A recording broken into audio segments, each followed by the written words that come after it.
Bismillahirrahmanirrahim. Assalamualaikum warahmatullahi wabarakatuh.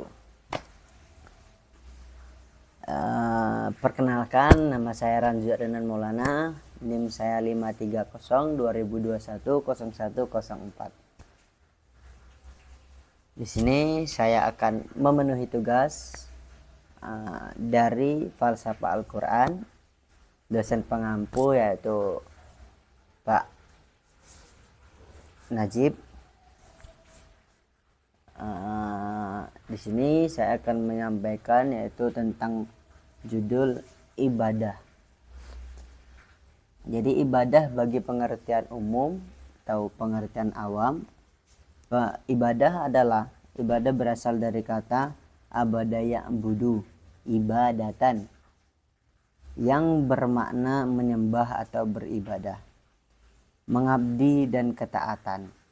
Menurut Abu A'la al-Maududi, seperti yang diikuti oleh Yusuf al-Qardawi, bahwa makna awal dari kata ibadah adalah tunduk dan patuh, yakni seorang budak tunduk dan patuh kepada seorang majikan yang menguasainya. Karenanya seorang budak yang berada pada posisi yang lemah yang menguasainya senantiasa melaksanakan perintah majikan sebagai kepanutan dan kesandaran kepada Allah Subhanahu wa taala yang bermakna menyembah.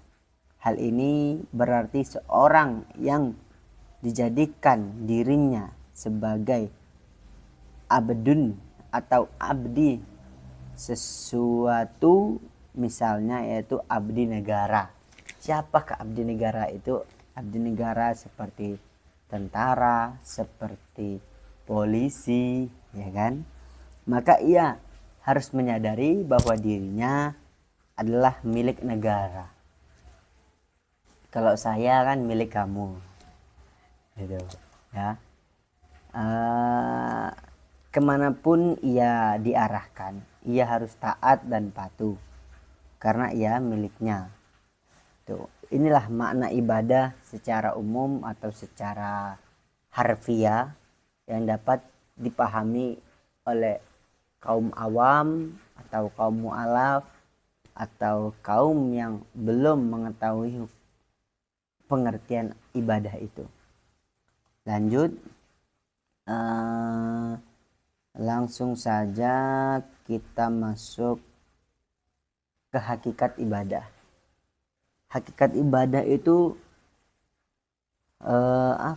ibadah ketika seorang diciptakan, maka tidak semata-mata dia di dunia ini tanpa ada tujuan. Di balik penciptaan tersebut menumbuhkan kesadaran diri manusia bahwa ia adalah makhluk Allah Subhanahu wa taala yang diciptakan sebagai insan atau manusia mengabdi kepadanya. Hal ini seperti firman Allah di surat Az-Zariyat 51 sampai 56, yaitu A'udzubillahi minasyaitonirrajim. Bismillahirrahmanirrahim. Wa ma khalaqtul jinna wal insa illa liya'budun.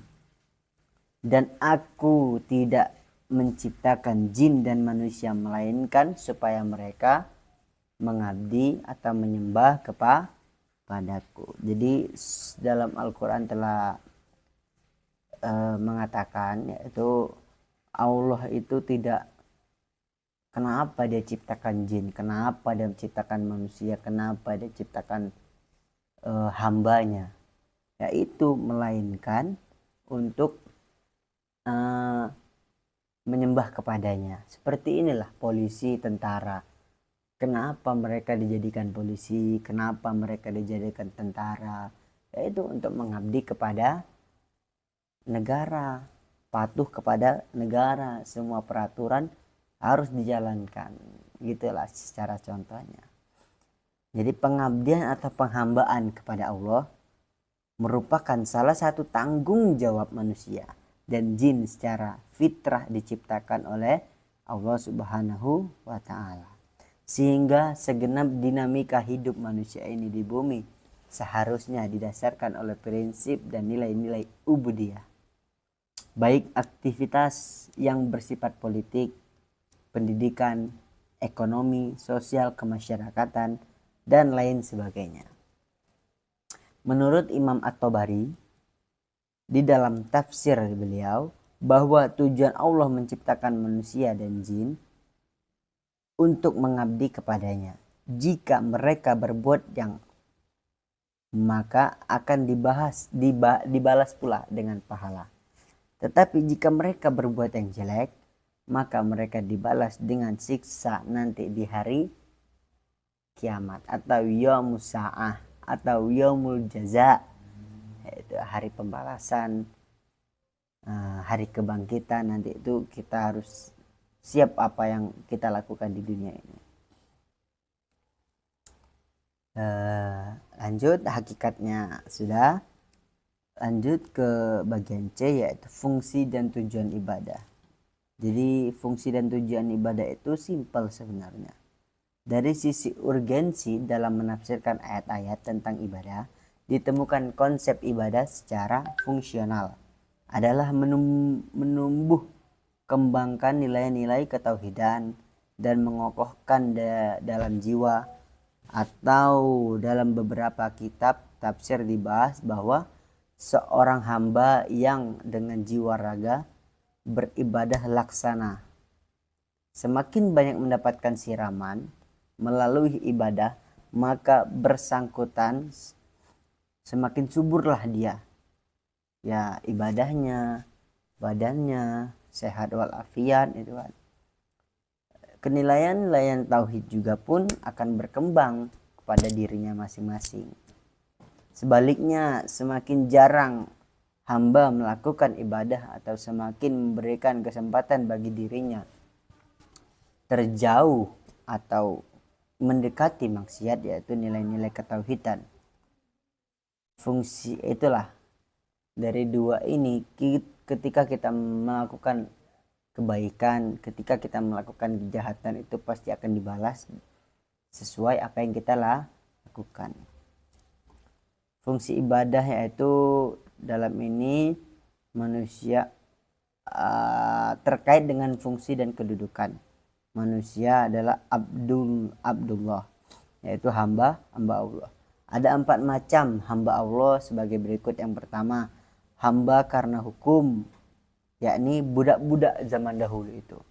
Yang kedua, hamba karena penciptaan, ya kita ini manusia, jin, hewan, binatang, semuanya dicipta. Kita diciptakan itu untuk menyembah, yakni manusia, seluruh makhluk ciptaan Tuhan. Yang ketiga, hamba karena pengabdian kepada Allah.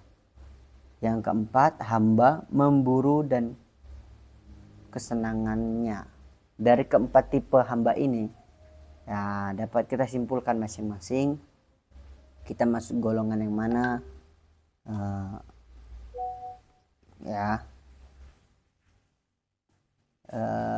Ada juga dalam Al-Quran berkata, perintah beribadah dalam Al-Quran dikaitkan pula dengan sifat rububiyah, yaitu pemeliharaan Allah, sebagaimana di surat Al-Baqarah juz 2 ayat 21 yang telah dikutip dalam bahasan terlebih dahulu. Di samping itu, perintah beribadah yaitu berserah diri setelah upaya yang maksimal atau tawakal, sebagai dalam kisah Al-Hud ayat 121, beribadahlah dan berserah diri kepadanya.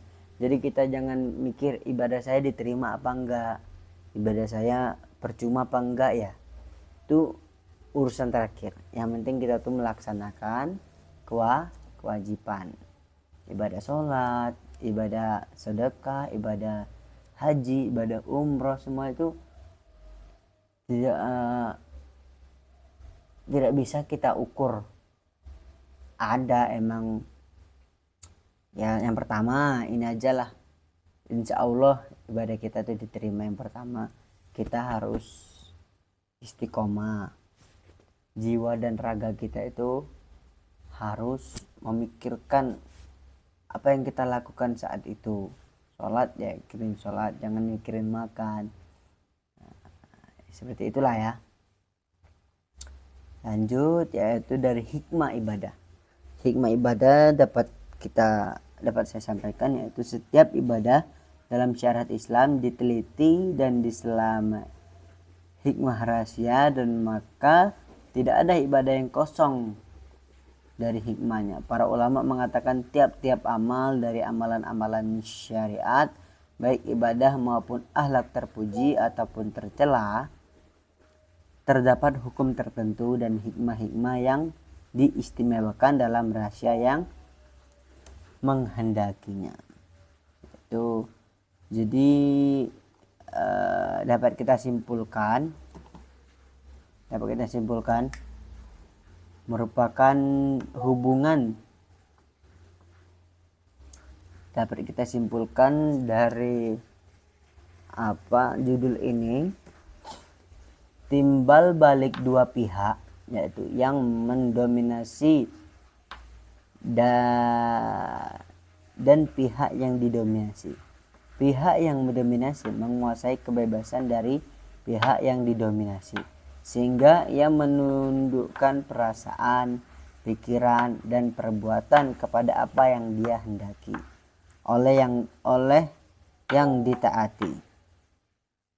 Beribadah itu di satu sisi menunjukkan penyerahan diri kepada yang diakui sebagai Tuhan dan pengakuan sebagai makhluk tidak berdaya di hadapan kekuasaannya, kekuasaan Allah. Meskipun seringkali ketunduhan itu sendiri menurut pengorbanan yang pahit dan tidak sejalan atau bertentangan dengan dorongan naluri hawa nafsu manusia. Maka sesungguhnya dalam ibadah ketika seorang diciptakan, maka tidak semata-mata ada di dunia, ia tanpa ada tujuan. Di balik penciptaan tersebut, demikian manusia diciptakan bukan sekedar hidup mendiami di dunia ini, mengalami kematian, adanya pertanggungjawaban kepada pencipta, melainkan manusia diciptakan oleh Allah untuk mengabdi kepadanya. Untuk mengabdi kepadanya. Jadi panjang lebar yang telah saya sampaikan tentang ibadah, intinya pasti kalau ibadah itu orang banyak bertanya, apa sih tolak ukur diterimanya itu ibadah? Tolak ukur diterimanya ibadah itu yang pertama, kita harus berpakaian bersih. Yang pertama itu yang untuk bagi orang awam ya, kita tahulah yang najis dan yang suci itu. Yang kedua, kita harus sopan kepada Maha Pencipta. Masa kita ya emang misalnya laki-laki, saya udah niat sholat tapi saya memakai sarung. Ada yang mengatakan gini, lah kan laki-laki kan auratnya dari pusar sampai ke lutut, jadi ke atas ini nggak apa-apa dong katanya. Ada yang pro ke sana. Jadi ada pepatah berkata, yaitu innamal a'malu binniyat. Jadi sesungguhnya pekerjaan apapun harus kita awali dengan niat. Itu insya Allah lancar. Apalagi dengan basmalah, bismillahirrahmanirrahim, saya niat melaksanakan ini karena Allah Ta'ala, saya niat melaksanakan ini karena kamu yang gue cinta. Kadang kayak gitu. Jadi dalam konteks ini itu kita tidak bisa ya menyimpulkan lah ya, tapi kita harus berusaha sebagai hamba yang mengabdi atau menyembah kepada Allah Subhanahu wa Ta'ala. Tuh, oke. Dapat udahlah dari ibadah, insya Allah teman-teman paham. Mohon maaf apabila saya ada kesalahan kata. Syukron, aku lulakum, wabillahi taufiq wal hidayah. Wallahu muwaffiq ila aqwamit thoriq. Wassalamualaikum warahmatullahi wabarakatuh.